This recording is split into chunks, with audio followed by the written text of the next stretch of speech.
우리가 3년 동안의 변화가 있었어요. 2023년에는 사람들이 답변을 하는 것만 해도 놀라워했어요. 와, 이거 뭐야? 야, 챗GPT의 원리가 어떻게 돼? 막 이런 거 되게 궁금해하셨어요. 근데 2024년쯤 되니까 이제는 원리보다는 그래서 이거 어떻게 쓰면 돼요? 어떻게 대화하면 돼요? 라는 것들이 궁금해지셨어요. 그런데 이제 2025년이 되니까 이제 오히려 인간의 기대감이 너무 커졌어요. 그래서 야, AI면 네가 그냥 알아서 다 해야 되는 거 아니야? 이렇게 막 시키기 시작을 하죠. 문제는 얘가 아직까지 완벽하진 않는데 그럴듯하게 조금씩 해주기 시작을 하죠. 그걸 이른바 우리가 에이전트라고 부르기 시작합니다. 3년 동안 우리가 이게 AI를 썼더니 이제 인터넷에요, 사람이 쓴 글보다 AI가 쓴 글이 더 많아졌습니다. 보시면 챗GPT가 딱 등장하고 나서 AI가 막 글을 써가지고 53%가 됐습니다. 여러분들이 정보를 찾으려고 블로그 검색을 하면 AI가 쓴 것 같은데? 라는 것들을 아마 많이 느끼실 겁니다. 그래서 이제는 인터넷에 80점짜리 결과들이 이제 너무 많아요. 인간이 제대로 된 정보에 대한 필터링을 못하면 80점짜리가 100점이라고 착각할 수 있게 되는 시대가 오는 거예요. 이미 시작이 됐죠. 자, 그래서 이제 2026년에는 그럼 AI가 어떻게 될까? AI가 우리를 좀 본격적으로 탐구하는 시대들이 오는 것 같아요. 3년 동안은 우리가 AI를 열심히 배웠거든요. 그랬더니 AI도 우리 개인의 패턴을 공부하기 시작을 했어요. 그리고 그 개인의 패턴을 공부한 것들이 우리에게 되게 많은 변화를 자꾸 불러일으킬 거예요. 그래서 AI를 같이 공부해야 된다라는 겁니다. 여기에 보시면 맨 위에 검은색이 있잖아요. 이게 챗GPT죠. 초반에 보시면 얘가 압도적으로 잘해요. 그리고 여기 보면 한번 뿅 하고 점프할 때가 있어요. 추론이라고 하는 게 처음으로 AI에 도입되기 시작할 때부터입니다. 추론이라는 걸 쉽게 설명을 드리면 AI에게 일머리가 생긴 거예요. 예전에는 AI한테 질문을 하면 그냥 얘는 즉문즉답을 했거든요. 그렇게 하니까 얘가 자꾸 답변이 틀려요. 그렇게 되니까 이제 AI 연구하는 사람들이 인간을 흉내를 내기 시작하는데, 요즘 그래서 여러분들이 GPT를 쓰시든 뭘 쓰시든 탁 답변이 나오는 게 아니라 지가 좀 생각을 하죠.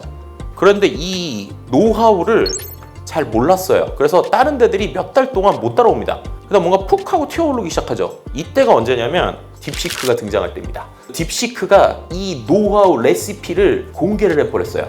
그렇게 되니까 어떻게 돼요? 전 세계에 있는 AI 회사들이 야, 그래, 맛집의 비밀을 알았다, 우리도 따라가자, 그러면서 막 달리기 시작을 합니다.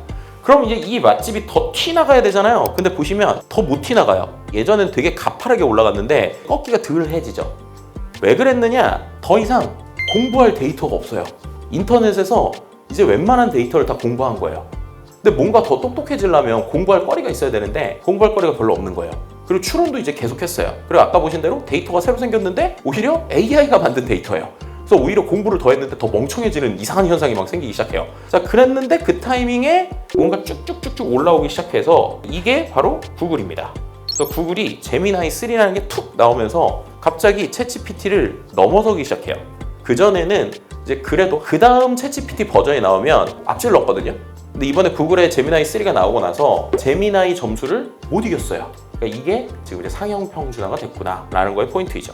그래서 그 다음에 패러다임 전환이 어떻게 될지 모르겠지만 우리는 어떻게 하면 돼요? 그런 좋은 모델을 잘 쓰면 됩니다.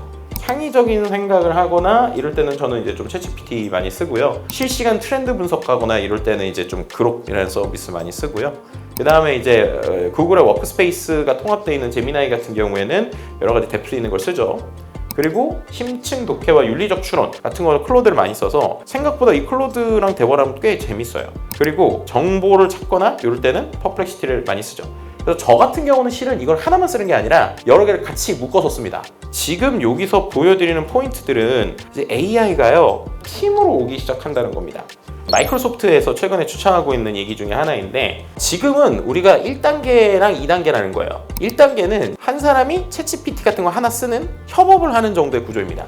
저는 이제 이미 2단계가 된 거죠. 하나의 일을 할 때 여러 팀이 디지털 동료로서 에이전트들이 있는 거예요. 이게 사람으로 치면 마케팅 팀원, 글 쓰는 팀원, 영업 팀원 이렇게 있고, 저는 이제 거느리는 거죠. 그래서 이제 2단계부터가 인간과 에이전트가 협업하는 상황입니다. 근데 이렇게 되는 저 같은 사람이 두 명이 만나면 어떻게 돼요? 이 사람과 이 사람은 실제 물리적으로는 두 사람이지만 이게 하나의 팀과 팀이 만나는 거예요. 그러니까 팀 단위의 일이 가능해진다라고 하는 것들이 지금의 이 AI가 우리에게 주는 어떤 시사점 중에 하나죠. 그래서 이런 걸 잘하는 기업을 프론티어 기업이라고 그러고, 이런 걸 잘 다스리는 사람들을 에이전트 보스라고 합니다.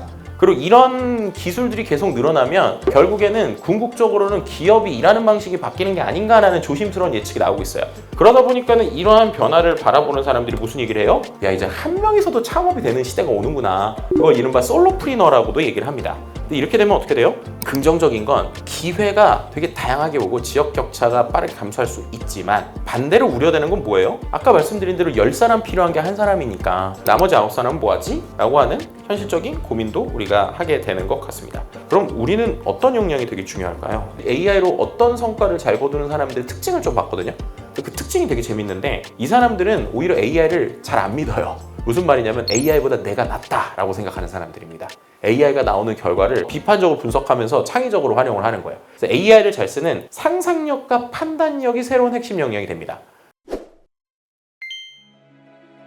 그렇다면 정말 거대한 파도가 몰려오고 있잖아요. 우리에게 가장 필요한 역량이 뭘까요? 세계경제포럼에서 데이터를 하나 내놨습니다. 2030년까지 우리가 갖춰야 될 핵심 기술에 대해서 정리를 했는데 되게 놀랐어요. 스킬인데 보시면 많이 나오는 단어가 회복력, 유연성, 민첩성, 기술 문해력, 호기심, 평생교육, 그런 겁니다. 저게 회복 탄력성이라는 키워드로 저는 종합을 했거든요. 회복 탄력성이 스킬이라는 거예요, 스킬. 저는 되게 아이러니했어요. 이거는 우리가 아는 인문학적 언어에 가까운데 이게 기술이라고? 근데 고민의 결론이 뭐였냐면 와닿는 게 있었습니다. 뭐냐? AI를 여러분들이 접하게 되면요, 속도와 범위는 다르지만 무조건 한 번은 큰 충격을 받게 돼 있어요. 그럼 그 다음이 중요하다는 거죠. 그 충격을 받고 어떻게 되지? 로 끝나는 거냐? 아니면 그 충격에서 빨리 벗어나서 회복 탄력성을 갖고 그 다음을 볼 수 있느냐? 되게 큰 차이가 나겠구나 라고 생각을 합니다. 왜냐면 충격이 계속 올 거거든요. 중요한 건 새로운 틈이 보이면 내가 하는 일에 적용하는 게 중요합니다. 그냥 학습으로 끝나시면 안 되고요, 어거지로라도 내가 하는 일이나 내가 하는 생활에 적용을 해보는 거예요. 좀 불편해도 적용을 하다 보면 포인트가 나와요. 마지막으로 딥마인드의 데미스 허사비스가 아주 멋진 말을 하나 한 걸 마무리로 말씀드리도록 하겠습니다. 그럼 이제 우리는 뭘 해야 되는 거냐?